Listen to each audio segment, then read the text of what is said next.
preamble does go further in our articles that are enforceable. We shall not discriminate. So here's what we're going to do now in your little groups of 3 to 5. We are going to discuss now what are the, and let's go for the 7 federal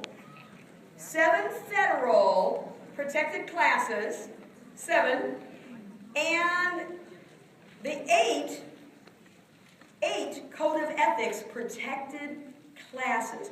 In fact, just do the Code of Ethics because the federal are included in them. 8 Code of Ethics protected classes in your group. 2 minutes, give or take 30 seconds, go.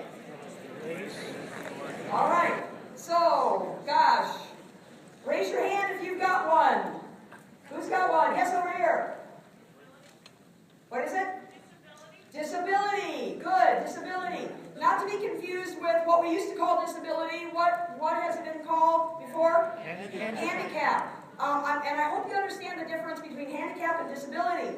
The reason we don't call it handicap anymore is because of really what it means to people. Handicap goes way back into the 1800s when someone who was disabled, couldn't get work, would be on a street with their cap in their hand begging for money. That's where the term handicap came from. Kind of a hurtful thing, isn't it? Yeah, so now disability. Okay, disability. What's another one? Yes. Religion. Good. Race. Good. Color. National origin. What's the difference between race and color? Familial status. Familial status. National origin. National origin. Got to know what sex. You know, I've never understood exactly why we called it sex, because safe sex to me has nothing to do with fair housing, but whatever. So gender, it's been changed to gender in a lot of words. Yes. This side here, I know I'm standing on this side, but who's got one for me? Sexual orientation.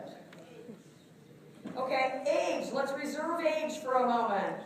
Let's take a look. You guys have done really, really well. Let's take a look. Code of Ethics, Article 10. Race, color, religion, sex, handicap, disability, familial status, national origin, sexual orientation was added in January of 2011. January of 2011. Why have race and color? I ask that question all the time.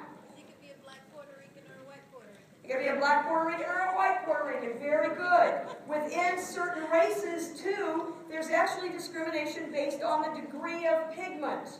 The color makes a difference within the race. So that's important. Familial status is about families with children. It's not about whether you're married or not. That is our Code of Ethics, Article 10, right there. Then, I've highlighted here and bolded, these are the federal 7 that are within there. Code of Ethics has added sexual orientation. Now I'm going to recommend that you give yourself a homework assignment. Go back and find out what your state protected classes are and your local protected classes are, because they will be different. Now I've got a quick screenshot of all 3. I'm not going to go through reading them, but I just want you to see how different they can be. New Jersey, look, they've got creed and ancestry, marital status in there, civil union status, domestic partner relationships. So, I mean, there's a lot in there that was not in Code of Ethics or law, but that is your New Jersey. Your New York goes down, and they've got all these different ones, including what's on the bottom of their legal occupation. Their familiar status is in there. Their lawful source of income is in there, so it's different in New York. And then Pennsylvania, you won't be able to read this one. It was small, but here's what Pennsylvania did, which I love. And by the way, this was just a matter of Googling. It's not hard. I Googled it. Pennsylvania has their protected classes down the left, and then they have their different counties across the right, and they're checking off on their counties which ones apply to which counties. So it used to be hard to find this information out for you. It is not anymore. There's no excuse to not have it. Does that make sense?